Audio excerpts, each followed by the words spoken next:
I'm gonna make a video and laugh about some of the um, special interests that I had as a kid, and sort of don't mind if I get a little bit self-deprecating here. They say that girls don't have as odd of special interests or fascinations. I'm not quite sure if that would be entirely true, or that the execution of them is odd, but not the actual interest. Some of my interests were typical, and some were just kind of a bit weird. Bizarre, to put it lightly. So let me just read off. I've listed here what I remember my special interests to be. And this is all, and there's actually could be more on this list, but let's just start. So, dolls, cultures, Shirley Temple, taxidermy, teeth, cuisines, cooking, ethnic cooking specifically, Jaja and Ava Gabor, don't ask, Sailor Moon, Aqua, yeah, could be a few more here. Cultures, that's very broad. It would be like particular cultures. So I started to show like intense fascinations for things at a young age. Like when I read books, I wanted to know, like, okay, here's the kitty cat. What color is a kitty cat? Where is it from? What does it do? Why is it, and then I would like go on. I would get zone in on that, and my mom would be like, "Don't you want to hear the story?" And I'd be like, "Yeah," and I did like stories and stuff, but I would zone in on certain aspects of it. The dolls, it was fascinating to me how it could be like a replica, something was made in the replica of a human being. And how it could be a baby or a girl. I didn't like Barbies very much. I was very averted to Barbies. I was like, oh, I don't like Barbies. That's weird. I guess I didn't think they were anatomically correct or something. But I just was interested in like how the eyes open and closed, and how the face was molded, and what was it made of. And I started to get obsessed with like collectible dolls, and I had like magazines of like Doll Reader and Doll Collector, and I would actually circle ones that I would want to, in my own fantasy world order, like they're way too expensive. The type of doll, the history of the doll. Like I liked antique dolls or novelty dolls. I was very into Shirley Temple, so I was very interested in all types of Shirley Temple dolls and when they were made, and it's just like analytical almost. And of course, I would play with the dolls, but I would kind of like arrange them. When I was younger, like I would play house, but I would be like really in control of my own world, and I would want to play house alone. I'd also just arrange my dolls, and like I said, I'd name dolls like Cordelia or something really elaborate. I would often draw upon like my favorite characters from stories or whatever to name my dolls. Or when I was older and I could read, I would actually read baby name books and look up meanings and attribute. I'd fantasically put a personality into the doll from like a television program or a story, or from an aspect of myself, or both. I related with something from the TV, and then something from me, and that would project into the doll. And then I would look up the meaning of the name, and then I would give the doll this name. I had some very bizarre interests too. Okay, so teeth. It's really embarrassing. I was like so fascinated in how teeth are like part of the body, but they're not part of the body. And I was like interested in how like something can be wrong with it, and then you can just take a little part out of it and then restore it with something, and the different materials used, and how it's like I was just interested in like the technical part of it. And like at that time I'd almost like want to have something like wrong with my teeth so that I could be cool and like go to the dentist and like experience, like see what he was doing and that kind of thing. I'd like want to go in when my siblings were going in to get stuff done, and like stand there. The dentist would be like, okay, you weird child. Like, what are you doing? That's a masculine type of thing. That would be for a boy thing. You think if a little boy would be doing that, maybe he's Asperger's. But yeah, so that was just really weird. And it's funny and now I have all these issues, and I'm like, I don't want this because it costs me money, damn it. It's horrible. You don't want that. It's not something you want. I'll be like go and like thwap myself over the head. So that was kind of strange. Taxidermy, that was a very strange one.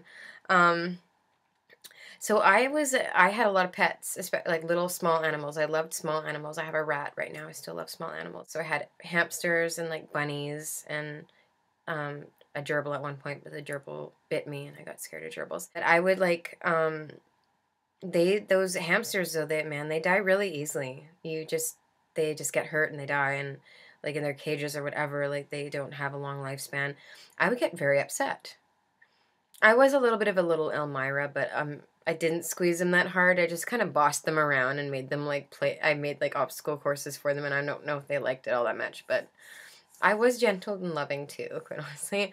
But yeah, so when they died, I had a really hard time processing it, and I developed this obsession with taxidermy, and I was very interested in like the how the body was made up inside. Even though it was like a morbid fascination. I'd kind of like poke at dead animals and be like, what do they look like when they're dead? I feel bad. Part of me would feel so upset that they were dead. I actually started a rabbit catching club when I was a little girl because I didn't understand the concept of the fact that these rabbits were multiplying on this man's lawn and they were vermin to him, and he's trying to get rid of them because they were eating his garden. And so his dog was killing them, and he was bringing in exterminators, and I wanted to save them and catch them and set them free elsewhere where they would be safe. So I started this club, and I got really into it. And I have a picture of me burying one of the rabbits that had fallen. That was one of my favorites that I had made a lot of I had a special relationship with and made a connection to.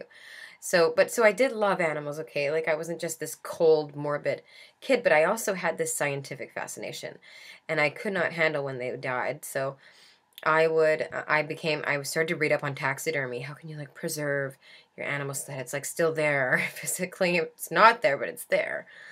So, and then I tried to do this with a frog that I had that died. And when I did this, I opened up the frog, okay, on my desk. I took out all the body parts and I was like, well, this is the heart, this is the skeleton. I was very interested in it. I was like, I loved the frog, but the frog, I knew he was now dead. He couldn't feel anything. And I was looking at the body parts. My mom came into the room and she's like, what the hell are you doing, you disturbed child? So I was like, yeah, I was just interested, mommy, I just wanted to see. And she's like, you need help. But anyway, so, yeah, and I put these particles in, like I had a salmon jaw from the salmon spawning that I'd saved in jars with, like, preserved as my dad actually helped me jar them up. My mom was like, why are you participating in this and letting her. Anyway, I guess my dad, like, he's kind of an Aspie too, so he kind of was on my side. Of course, I abandoned the attempt was reading like adult science lab instructions on how to like preserve taxidermize animals. Those are some strange things that I had. I was really obsessed with cultures. Cultures, that's not so strange, but the way that I would execute the obsession, I really didn't have a clear identity, and I really wanted to understand myself. And I have quite a mix of genealogy in me. I am officially, my mom is Francophone Métis, so she's native and French. And my father is Scottish, his father's Scottish, my maiden name is Scottish, and his mother is Ukrainian and Austrian. So, yeah, that's kind of my mix, Celtic and European, and yeah. But anyway, I would take little bits of, like I remember went on like fascinations of like Russia one time. And then, of course, I'm a bit Ukrainian, so I kind of attributed that to Russian. And then I zoned in on the fact that I'm Ukrainian, and it was all the history of Russia and how they dressed. And I was more interested in the dance style and the dress and the culture because I was into the artistic aspect of people and stuff. At one point, it carried off into Hungarian. At one point, it was Norwegian. And then my dad played into it, and he was like, well, you're Scottish. You could have been shipwrecked Norwegian. And then he sort of sent me off on that one. And he used to play spin the globe with me all the time. We'd spin the globe and land on a spot, and he'd tell me about culture. So there was that, and then that extended into cooking and cuisines and food. And I would be very, I would love food, but I would want to know, like, what culture did it come from? You know, what kind of spices does the Thai use? What spices do the Sri Lankans use?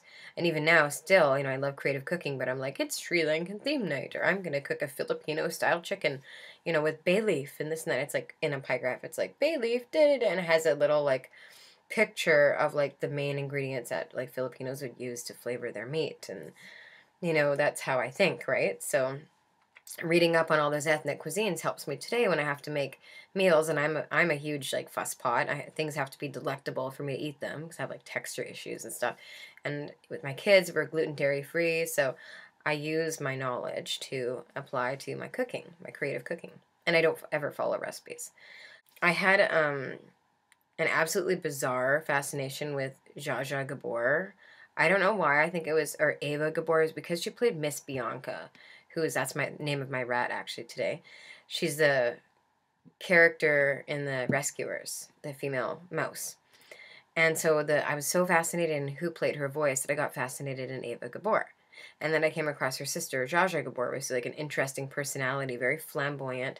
I think flamboyant people have fascinated me, and I wanted to, like, be like them in some way. And I ended up finding it fascinating that she married like 9 men, and I read her biography, and it had to be taken away from me because there was, like, inappropriate content in it. And I remember her saying, like, oh, I slept with so and so, and I was so naive about sex and stuff that I literally thought that, or she said I was making love to, and I literally thought they were just, like, kissing and stuff. But then I was reading this adult content. Shows the discrepancy between emotional maturity and intellectual maturity, right?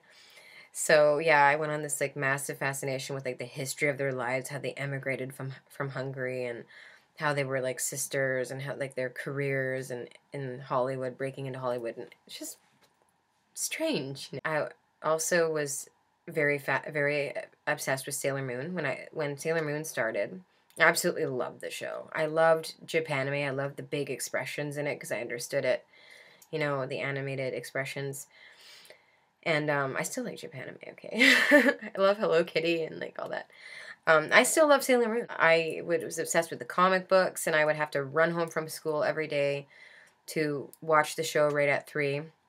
My obsession began to dwindle when they would keep repeating the same series, and I got frustrated because they would never move on in the storyline. I think it's because the episodes actually got too adult in their content for them to be appropriate for kids, so they didn't continue to translate them.